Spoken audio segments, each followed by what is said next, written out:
Some teams in the Championship that are expected to finish right at the top of the table are actually concerning me going into next season, especially the teams that have got relegated from the Premier League.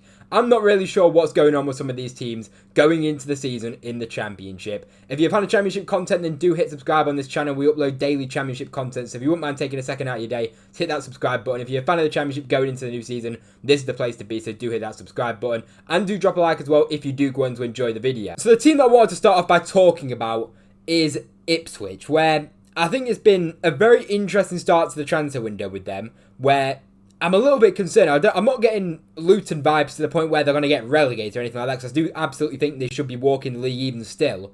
But the transfer activity has slightly concerned me so far. So in terms of the outgoings is where I think the problem is with Ipswich right now. In terms of the players they've lost and how important some of these players are that have gone, doesn't look ideal. Of course, Liam Delap we expected to leave. He's gone to Chelsea with that relegation release clause. And they lost a lot of first-team players, because Sam Morsey, who's not on this list, is looks to be on his way, or has almost been confirmed pretty much that he's leaving Ipswich. And then they've also lost Luongo as well, who, granted he didn't play much in the Premier League, but he has been such an important part of Ipswich getting promoted. The back-to-back promotions, Massimo Luongo and Sam Morsey was so important in that. And then they also lost Jens Kayuste as well. Doesn't look to be coming back right now as well. So you're looking at that, that's three of their midfielders that are gone. They have replaced them. We'll talk about some of the incomings in a second. But then they've lost Cameron Burgess, who was another player that was, of course, important in their back-to-back promotions. They also, as well as that, as I said, they've lost Twan Zabi. Did I mention that? They lost Twan Zabi as well. Like, they've lost some very important players and some players that played a lot in terms of Ipswich's promotion. And as well as that, they've also lost some loan players as well. And Cito came in the second half of the season and did well. It's not ideal. And then you're also looking at rumours that Amari Hutchinson might be on his way as well. Now, granted, they are getting a big fee for Hutchinson if he does go, maybe like, what, £35 million, which is crazy for a guy who got like, I don't even know, Amari Hutchinson got like only a few goals in the Premier League. He probably got like 3 goals in the Prem, something like that. Yeah, 3 goals and 2 assists in the Premier League last season, started 30 games. Of course, they're getting a really good fee for him, because he's still 21 years old, of course. He's still got a lot of potential. Looks to be going on his way to Brentford, potentially, for around about £35 million. As I say, it's a lot of money they're getting, but they're losing a quality player. In the Championship, again, was a very important player in Ipswich getting promoted last season, with him getting, 10 goals in the Championship, 5 assists. So a pretty important player, who obviously then has had a season of Premier League experience, another year older. In the Championship, you think he would do very well for Ipswich, but you can't really argue when they're getting a fee of £35 million for a guy who scored 3 Premier League goals. You have to say that's pretty good business from Ipswich, and they've got themselves in a very strong financial position in terms of the Premier League money that they've already got, and then they are recouping some good fees for the players that they did bring in and spend money on in the Premier League, like a Liam Delap and like an Amari Hutchinson now, both making a profit on both of the players, which is decent for Ipswich right there. But as I say, then you look at the incomings, it's been pretty steady and pretty quiet in terms of the incomings so far. They brought in a man from Stade Rennais. We'll just quickly have a look at him. And he's a player that, of course, is a central midfielder. They definitely needed a centre midfielder. And they still need another 1 or 2 midfielders, in my opinion, anyway. This guy's from the Netherlands. He did well in the French League last season. By all accounts, a defensive midfielder. Obviously, he's kind of a replacement for what it seems to be Sam Morsey, who's going to be on his way. And also that kind of a Kayuste replacement as well, I guess. But they're going to need more than what they've already got in the middle of the park. I'm sure they'll spend a decent amount of money. They spent a decent amount of money on this guy. Obviously, he's 27 years old. It's not like they're going to be able to get a huge feedback from him. It's not like a player that's got loads of potential. It's a player that's already in his prime, which shows to me that Ipswich are absolutely going straight for promotion. A guy who's played, a lot of games over in the French League, in Ligue 1 for Rennes, and then he's coming straight over to Ipswich. At the age of 27, you expect him to be the ready-made kind of replacement for Sam Morsey, for Kayuste, whoever they're trying to replace there, and he should hopefully be one of them players that can help fire them to promotion in terms of being solid in the middle of the park, which they desperately needed a player. And as I say, they're going to need more in the middle of the park. Because I'm looking at it in that DM area, they've just got that new signing they've just brought in. Sam Morsey looks to be on his way. And then you've got Jack Taylor, which is okay, Jack Taylor is, but I don't think he can be starting week in, week out for a team that's going to be at the top end of the Championship. So there's no doubt in my mind that Ipswich are going to sign at least another DM, potentially even 2, to be honest. So that's probably what they need going forward to next season. Now, as I say, it doesn't look great in the transfer market in terms of, they've lost a lot of players and a lot of key players that were very good in the Premier League, or there's some of their better players in the Premier League, like obviously Liam Delap, Amari Hutchinson, who is still one of their better players you'd say going forward. And as well as that, they've lost Cameron Burgess, and as well as that Kayuste from back from loan. Like, you are going to have to replace them players. Now, it's not to say that squad is still absolutely good enough to go up. You look at the firepower they've still got in that team. Shami Smodic, who was out injured for a lot of the season with Ipswich last season. Obviously, we saw him last time he was in the Championship. He was the top scorer for Blackburn Rovers. And then you've still got players like George Hurst, who signed a new contract. I think they are going to need more firepower up front in the striker position. I think they need at least another body up front to replace Liam Delap. I think George Hurst is a very good striker, but I think they definitely need more than that. Jack Clark, we saw him last time in the Championship when he played for Sunderland. A ridiculous player at Championship level, and you hope that he can kind of find his best form as well. You've still got players like Nathan Broadhead, and then you've got other options as well, like Wes Burns as well. But a player like Ogbene coming back is going to be like a new sign. Hopefully he can get back to the levels that he was kind of at before, well, when he was at Luton, right? He's not really had any opportunity at Ipswich. As I say, this is literally like a new signing for Ipswich, having a player like Ogbene, which is good news for him when he does get fit, and hopefully he can, as I say, get back to his best like he was. We saw a really good Ogbene at Luton. And then Philogene as well, who I think he's struggled so far at Ipswich. He had that game against United where he scored a couple of goals.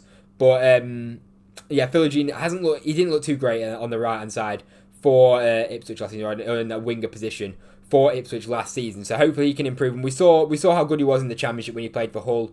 Got a really good record there. Obviously scored that ridiculous Rabona goal. And we hope to see the best out of Jayden Philogene, which we haven't seen yet in an Ipswich. I think he had a really difficult season in general, playing for Aston Villa kind of in and out of the side. I think he struggled there. And Ipswich just hasn't really worked out so far. Obviously coming into a team that's at the bottom of the league obviously doesn't create many chances in the Premier League because it's such a high level. It was always going to be difficult for any attacking player, for the likes of Jack Clark, for Philogene, to really see the best out of them. And I think now they're in the Championship, we should absolutely see that. But there's no doubt Ipswich have a ridiculous amount of quality in that side. You know, you've still got Leif Davis at left back, Dara O'Shea, Jacob Greaves at Championship level is really good, and you got Alex Palmer in goal as well. You've got a very strong foundation there, but it is just a shame that Ipswich have lost quite a lot of their kind of key players from last season. There's no doubt they're going into the Championship weaker right now than they were in the Premier League, but there's still a lot of signings and a lot of time that Ipswich have to kind of address these issues that they've got in their side. So I still have no doubt that they'll be up there.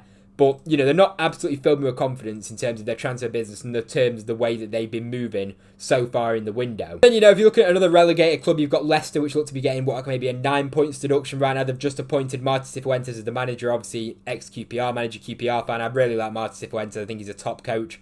There's still a lot of quality, and I mean a lot of quality in that Leicester squad. But you just think with a 9 point deduction, if they go and get automatic promotion with a 9 point deduction, it'll be absolutely wild. I just don't think I think it's just too much to do, too much ground to make up. We'll see what happens with the transfers. I just don't see you play like Bill O'Connor staying with Leicester. I think he's got maybe a release clause of 20 odd million. I might be wrong with that, but he's a player that he showed glimpses in the Premier League of a player that's got a lot of potential and a real top talent and a real good player to watch as well on the ball. Very good player, technically gifted, and he's a player that at maybe a different Premier League club, you could see him thrive a lot more. And he's got a season now, Premier League football, be under his belt, where I think at the back end of the season under Ruven Nistelrooy, Bill Elkins did show his quality, and he showed that he can definitely compete at Premier League level and still being 21 years old. You'd hope Leicester will get a decent enough fee for him. They've got some exciting talents, Leicester have, even still. You know, you've got Mavididi, who's injured right now, but he'll be very good when he does come back. We saw him last time he was in the Championship. Fatawu as well. And then Jeremy Monga, who's 16 years old, who's got so much potential and looks to be a ridiculous talent. You've got a lot of players there that are still a lot to get excited about with Leicester under a new manager as well. There's no doubt they're going to need more signings, and they're going to need signings full stop. But there's still a good foundation and core to that squad, which I do think Leicester will be up there come the end of the season. But for me, the 9 point deduction is enough just to write them off automatic promotion. I think they've got a good chance of getting playoffs. As I say, to get autos with a 9 point deduction would be like a ridiculous level of achievement for Martin Cifuentes, which I just personally don't see happening. And then you've got the other team that's gone down as well, the other relegated team in Southampton, which I think there's some good signs with Southampton so far. They've brought in a few players. They brought in Damien Downs from FC Cologne, and they've also brought in Kouachi as well, who both come from the German leagues, the second tier of the Bundesliga, and I believe Cologne are Cologne actually second tier. So yeah, both from the second tier in the Bundesliga, where Downs had a decent record over there. American striker, 21 years old, can definitely, you know, he's definitely got room to improve, but looks to be a very interesting signing for Southampton. He's done okay at Cologne. I think he's a player that I mean, you'd imagine he'd start week in, week out with Southampton spending quite a bit of money on him, but you know, I want to speak about Southampton's kind of striking options where they've got some real talents in terms of goals. Like, you look there, you've got Adam Armstrong, who Southampton fans don't really rate right now. But you got Ross Stewart, who might actually be like a new signing, coming back. Hopefully he can stay fit. Very, very good Championship striker. He's got a ridiculous record at Sunderland, and he is a goal scorer, Ross Stewart is. So if they can get the best out of him and get him fit and firing, you've got a real good player on your hands. And Cameron Archer as well. Adding Damien Downs to the mix as well. You got a lot of striking options there, and if Southampton kind of get them all firing, or get a few of them firing, you think Southampton have got a lot of goals in them next season. And you've also got questions of, are players going to stay or go? Mainly being Matheus Fernandes and Tyler Diblin, I'd say, are two key players of Southampton, were two of their standouts last season. I know Tyler Diblin struggled in the second half of the season for Saints, but we saw in the first half of the season when he first burst onto the scene, he's such a top talent and he's got so much potential. Can operate in many different areas, down the middle, out wide and the right as well. And he's such a technically gifted player. In the Championship, you think this guy would really light it up. I really do believe that. And Matheus Fernandes, I think, is a player that showed how good he was. He was probably Southampton's best player last season, and really good player to watch. And if he stays at Southampton, still only 21 years old, he's another player that you just think would absolutely light up the Championship and do so well. Because the Championship, the gap between the Championship and the Premier is ridiculously high, and you'd see players like Tyler Diblin and Matheus Fernandes with their technical quality really tear up the Championship, in my personal opinion. So there's lots to be excited about. Still a lot of question marks. I think going forward, really good for Southampton with the options they've got. They've got just abundance of options in multiple different areas, and you feel like they can kind of rotate players in and out of the side with form and kind of rotation in terms of fitness levels as well. An issue with Southampton for me is the goalkeeper situation, in terms of if Aaron Ramsdale leaves, which I do think he'll end up leaving. I just don't see him playing Championship football realistically. You never know, he might play the first couple of games or whatever, then maybe leave, because I think a Premier League club will come in for Aaron Ramsdale. And then the goalkeeper situation does kind of worry me with Alex McCarthy, who played, I think, the first pre-season game. Ball at his feet, the guy is an absolute travesty. And, he's got mistakes in him as well. A pretty nervous goalkeeper, which, on his day, he's not a bad goalkeeper. But I think at the top-end Championship club, I think they need an improvement on that. And Bazunu's another player which, when Southampton first signed him, I thought he was an excellent signing, but it just hasn't really worked out for Bazunu. Obviously back at Southampton now after a loan spell. Could he come back in and we could see the best of him potentially? As I say, when he first signed for Southampton, I thought he was really going to be a top-end Championship keeper. And, he's not really been at that kind of level, which we expected him to be, which is a shame. But we'll see if he maybe starts in goal. I think the goalkeeper situation may need to be addressed. But you've also got players coming back from loan there, and Ronnie Edwards, and you've also got Shea Charles come back as well. Flynn Downs as well. You've got so many players in there that are going to be top-end Championship players, and players that have come back from loan in Ronnie Edwards and Shea Charles, who were top-end Championship players in terms of the way they performed for their respective clubs, for Sheffield Wednesday and QPR as well. And you think they've got a very good team there, Southampton have, which I think should be absolutely up there. And that's not even mentioning Will Still as well, who is a manager which has done very well in France, and a very exciting appointment in my opinion for Southampton. So I think Southampton are in a really nice position. Ipswich, I think, will get the job done at the end. I think they'll be able to bring in a few bodies, which they definitely need to do. Leicester with that 9 points deduction, it might be too early. It might be probably right and correct of me, maybe just to write them off, automatic promotion, but I wouldn't rule them out of the playoffs in the slightest. But let me know what you think in the comment section down below. If you're a fan of these clubs, let me know your opinion on them going into the new season. If you enjoyed the video, drop a like down below. Subscribe to the channel if you are new around here. Thank you very much for watching. I hope you enjoyed, and I'll see you in the next one.